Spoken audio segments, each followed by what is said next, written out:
PBKR, copiii lămpii fermecate 1. Akhenaton și jini captivi. Capitolul 1. Botezul câinilor. Doamna și domnul Edward Gaunt locuiau în New York, la numărul 7 de pe strada 77 Est, într-o clădire veche, cu 7 etaje. Aveau 2 copii de 12 ani, John și Philippa, care, în ciuda faptului că erau gemeni, era de neînchipuit cât de puțin semănau unul cu altul, spre marea lor ușurare și satisfacție. Nimănui nu-i venea să creadă că sunt gemeni, atât erau de diferiți. John, care era mai în vârstă cu 10 minute decât sora lui, era înalt și slab, cu părul castaniu și drept, și plăcea să se îmbrace în negru. Philippa era mai micuță, cu părul roșu și ondulat, și purta o pereche de ochelari cu rama de baga, care o făceau să pară cea mai inteligentă dintre ei doi. Ei îi plăcea să se îmbrace în roz. Amândoi îi compătimeau pe gemeni identici și considerau că ei doi avuseseră mare noroc că scăpaseră, cu toate că îi cam săcâiau veșnicele observații ale celorlalți despre cât erau ei de deosebiți, de parcă n-ar fi băgat de seamă până atunci.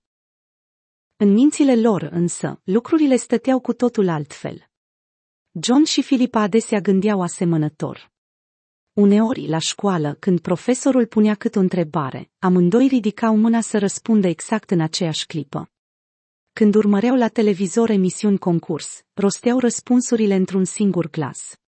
Și erau imposibil de învins la picționarii, când jucau în aceeași echipă. Tatăl lor, domnul Gaunt, era bancher specializat pe investiții, ceea ce e un alt fel de a spune că era bogat. Doamna Gaunt, mai cunoscută în societatea din New York sub numele de Leila, era o femeie foarte frumoasă și lua parte la multe activități caritabile, la care era foarte des invitată, pentru că oriunde se implica, reușita era garantată. Organiza numeroase dineuri, conversația ei era la fel de săcălipitoare ca un candelabru de cristal, într-un cuvânt, era fermecătoare, altfel spus era inteligentă și frumoasă, colac peste pupăză. Nu putea fi negat, cu toate acestea, faptul că doamna și domnul Edward Gaunt alcătuiau un cuplu destul de neverosimil, aproape la fel de neverosimil ca și ideea că John și Philippa ar putea fi gemeni. Leila, cu părul ei negru și o conformație magnifică de sportivă, avea mai mult de 6 picioare înălțime, desculță, în timp ce soțul ei, Edward, abia dacă măsura 5 picioare încălțat cu pantofii săi berluti, avea părul grizonat, purta plete și ochelari cu lentile colorate.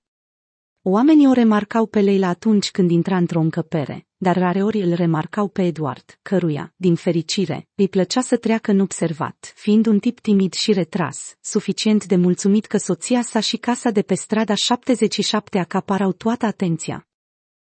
Reședința familiei Gaunt, situată în partea simandicoasă a estului New Yorkului, arăta mai degrabă ca un templu decât ca o casă obișnuită, fiind frecvent prezentată în tot felul de reviste cu hârtie lucioasă. Ușa din față era protejată de o enormă poartă de fier forjat, arcuită, iar pereții casei erau lambrisați cu cel mai scump lemn de mahon. Se găseau acolo numeroase tablouri franțuzești minunate, mobilă englezească veche, covoare persane rare și vaze chinezești prețioase. Uneori, Philippa spunea că avea impresia că părinții săi se preocupau mai mult de mobilele sau de antichitățile lor, decât de copii. Cu toate acestea, știa că nu era adevărat și o spunea numai de dragul de a o spune, așa cum și fratelui ei geamăn, John. Îi plăcea să-i spună tatălui său că imobilul de la numărul 7 arăta mai degrabă ca o galerie de artă decât ca un cămin potrivit pentru 2 copii în vârstă de 12 ani. Ori de câte ori spunea John acest lucru, ceea ce se întâmpla, de obicei, când tatăl lui venea acasă cu încă un tablou vechi și îmbâxit, domnul Gaunt râdea și răspundea fiului său că, dacă în imobilul cu numărul 7 s-ar fi aflat o galerie de artă, cu siguranță că n-ar fi fost permis accesul câinilor, nici măcar al celor 2 câini, foarte bine educați, pe care cei din familia Gaunt îi țineau ca animale de companie. Alan și Neil erau 2 rottweileri uriași, niște animale cu totul remarcabile, fie măcar pentru faptul că păreau să înțeleagă tot ceea ce li se spune. Odată, John, fiindu-i prea lene să se ridice și să caute telecomanda de la televizor, îi ceruse lui Alan să schimbe programul și, spre surprinderea lui, Alan executase comanda. Neil nu era mai puțin inteligent decât Alan, ambii câini erau capabili să facă deosebirea dintre Fox Kids, canalul Disney, Nickelodeon și CNN. Cei doi câini însoțeau adesea pe gemeni în călătoriile acestora în afara New Yorkului, iar John și Philippa erau, probabil, singurii copii din oraș care se simțeau în siguranță să se plimbe prin apropiere de Central Park după lăsarea întunericului. Dar faptul că doi câini atât de inteligenți purtau nume atât de banale reprezenta un motiv de serioasă enervare pentru John. Rottweilerii au fost crescuți pentru prima dată în chip de câini de pază de vechi romani, se plânse el în fața părinților săi, într-o dimineață, la micul dejun, cu puțin înainte de vacanța de vară. Sunt cam singurii câini de companie despre care Ministerul Sănătății a publicat o avertizare. Mușcătura lor e mai puternică decât a oricărui alt câine, poate doar cu excepția celui cu 3 capete care păzește Hadesul. Cerbăr, murmură domnul Gaunt și, ridicându-și ziarul New York Times, începu să citească despre cutremurul din Cairo, ilustrat pe prima pagină cu o fotografie mare și impresionantă. Știam și eu, tată, răspunse John. Oricum, din acest motiv, Rottweilerii sunt rasa preferată a celor din armată și din poliție. Așa că mie mi se pare ridicol să-i strigi pe niște nume ca Alan și Neil. De ce? Se miră domnul Gaunt. Așa li s-a spus dintotdeauna. Știu. Dar, tată, după părerea mea, dacă ar fi fost să le dau eu nume unor rottweileri, aș fi găsit unele mai potrivite. De pildă Nero și Tiberius, poate, după cei doi împărați romani. Adevărat, în cuvință tatăl său. Lui Tiberius îi lipsea complet cordialitatea, civile ingenium. Și era o ființă omenească dezgustătoare. Iar Nero era, pur și simplu, nebun. Mai mult, și-a omorât propria mamă, pe Agripina. Și pe soția lui, Octavia. Și a ars orașul până în temelii. Odisecoet postquam parcida matriset uxoris, aurigaet histrioet incendiarius extitisti. Tatăl lui râse cu cruzime. Te întreb, ce fel de exemplu ar fi acesta pentru un câine? John își mușcă buzele, întotdeauna îi venea greu să discute în contradictoriu cu tatăl lui atunci când acesta începea să vorbească în latină. Există ceva la cei care vorbesc în latină, cum ar fi judecătorii sau papii, care te face să-ți vină greu să-i contrazici. Bine, poate că nu oricare împărat roman, acceptă John. Deci, poate altceva. Ceva care să sune mai tipic câinește. Ca Elvis, să zicem. În cazul în care n-ai observat, replică domnul Gaunt, bățos, niciunul dintre cei doi câini ai noștri nu este tipic câinesc, în sensul în care te referi tu. Rottweilerii sunt, așa cum ai spus, preferații instituțiilor care impun legea și ai celor militare. Nu sunt o rasă de cățeluși care dau din coadă tot timpul. Unele familii au câini dresați să le aducă ziarul din cutia de scrisori. Noi avem câini în stare să dea fuga la brutărie, sâmbătă dimineața, și să aducă o sacoșă cu chifle fără să mănânce vreuna. Dăm voie să-ți spun că nici măcar Elvis n-ar fi putut face asta. Și cât de tipic câinesc este să te duci singur la veterinar, când te simți bolnav. Sau să vâri o monedă în aparatul de taxat din parcare. Știi ceva? Mi-ar plăcea mie să-l văd pe împăratul Nero vârând o monedă în aparatul de taxat.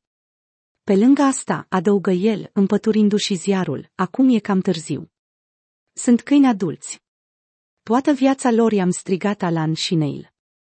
Ce crezi, că ar putea să învețe să răspundă la niște nume noi, chiar așa, dintr-o dată? Un câine nu este ca un tâmpit de cântăreț pop sau un star de cinema. Oamenii de genul ăsta se pot obișnui să poarte și cine știe ce nume prostesc. Ca Pink. Sau Dido. Sau Stâng. Nu, un câine este legat de propriul său nume într-un fel în care niciun alt animal nu este.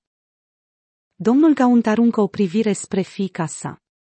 Ești de acord cu mine, Philippa? Philippa dădu din cap, gânditoare. Adevărat că nu sunt câini ca toți câinii. Prin urmare, părerea mea este că, dacă am sta să le explicăm, cu grijă, că fiecare va avea un alt nume, am putea vedea cum răspund. Un câine care e suficient de inteligent încât să facă diferența dintre CNN și Fox Kids este, probabil, suficient de inteligent încât să se descurce cu un nume nou. Dar eu tot nu înțeleg ce nu vă convine la numele lor. Alan și Neil sunt, amândouă, nume de origine celtică. Alan a devenit sinonim cu cipeș, iar Neil, sinonim cu campion. Nu văd ce n-ar fi în regulă la doi câini ale căror nume să însemne Cipeș și Campion. Chiar nu văd. Eu cred că e o idee excelentă, dragul meu, interveni doamna Gaunt. Oricât ți-ai pune imaginația la încercare, n-ai putea să-l descrii pe Alan ca fiind Cipeș. Iar Neil n-a câștigat niciodată nimic în viața lui. Leila zâmb, ca și cum problema ar fi fost tranșată. Deci, cum să-i numim? Trebuie să recunosc că mi-ar cam plăcea numele de Elvis. Alan e cel mai solid dintre ei doi și are și o poftă de mâncare mai mare. Dacă nici el nu-i un Elvis, apoi nici că mai știu pe vreunul care să fie. Domnul Gaunt îi aruncă soției sale o privire stăruitoare, reprobatoare, ca și cum ar fi fost total împotriva a ceea ce spunea. Leila, zise el, liniștit, nu mi se pare deloc amuzant. Și haideți să-i spunem Winston lui Neil, propuse Filipa. De la Winston Churchill.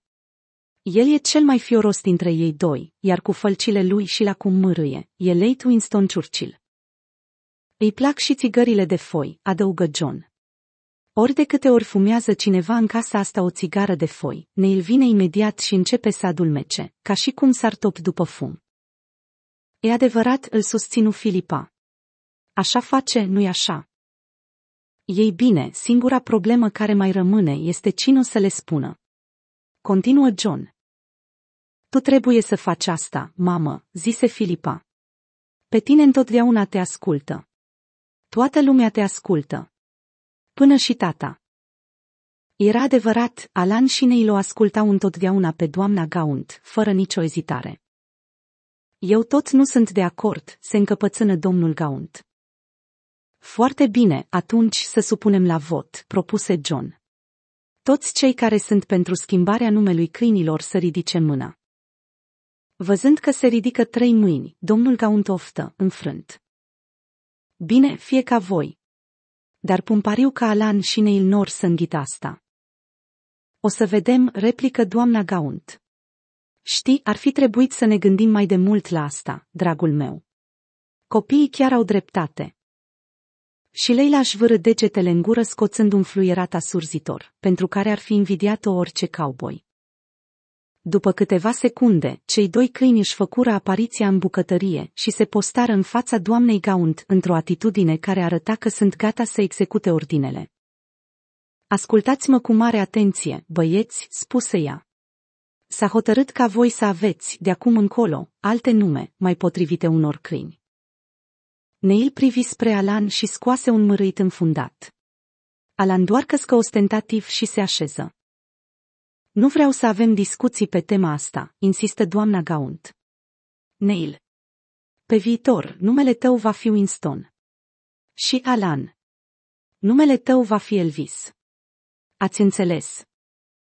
Câinii rămaseră tăcuți, așa că doamna Gaunt repetă întrebarea și, de data aceasta, amândoi câinii lătrară cu putere. Super! Exclamă John. Eu, în ceea ce mă privește, voi continua să folosesc vechile nume, interveni domnul Gaunt. Câinii poate că or să se obișnuiască, în cele din urmă, cu noile nume, dar sunt sigur că eu, nu. Winston. Culcat. Porunci doamna Gaunt, iar câinele căruia până atunci îi se spusese Neil se întinse pe podeaua bucătăriei. Elvis. Sus. Iar câinele al cărui nume fusese Alan se ridică în picioare. Minunat. Aprecie John. Cine a zis că nu poți să-l înveți chestii noi pe un câine bătrân? Câinii ăștia ar merita să fie dați la televizor, adăugă Filipa. Domnul Gaunt își aruncă deoparte ziarul și se ridică de la lunga masă din lemn de cireș de la bucătărie. Nici prin gând să nu-ți treacă. Zise el, apoi ieși cu pași apăsați, părând destul de supărat pe familia lui. Ceva mai târziu, gemenii se duseră la școală, ca de obicei, și nimic deosebit nu se mai întâmplă, tot ca de obicei. John și Filipa erau aproape în fruntea clasei la majoritatea materiilor, cu excepția matematicii, dar la educație fizică excelau de-a binelea, fie doar și pentru faptul că erau mereu într-o formă foarte bună, mult mai bună decât a majorității copiilor de la ei din școală, mulți dintre aceștia fiind leneși și supraponderali. Motivul pentru care gemenii erau într-o formă atât de bună era acela că ambii erau claustrofobi, ceea ce însemna că nu puteau suporta să stea în spații închise.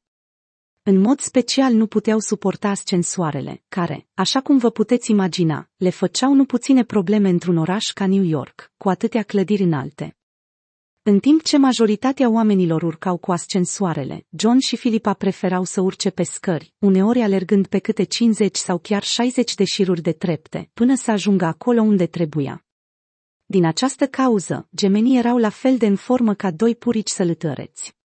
De fapt, puricii ar fi trebuit să se antreneze serios într-o sală de gimnastică, până să fie într-o formă la fel de bună ca ei. Dar oricât de bună ar fi fost condiția lor fizică, John și Philippa n-aveau cum să fie la fel de iuți ca un ascensor și, prin urmare, întârzierile lor, oricând și oriunde, ajunseseră de notorietate. Ceea ce i-ar fi putut supăra foarte tare pe tatăl și pe mama lor, dacă Edward și Leila Gaunt n-ar fi avut o mai mare înțelegere față de copiii lor, decât ar fi putut bănui vreodată aceștia.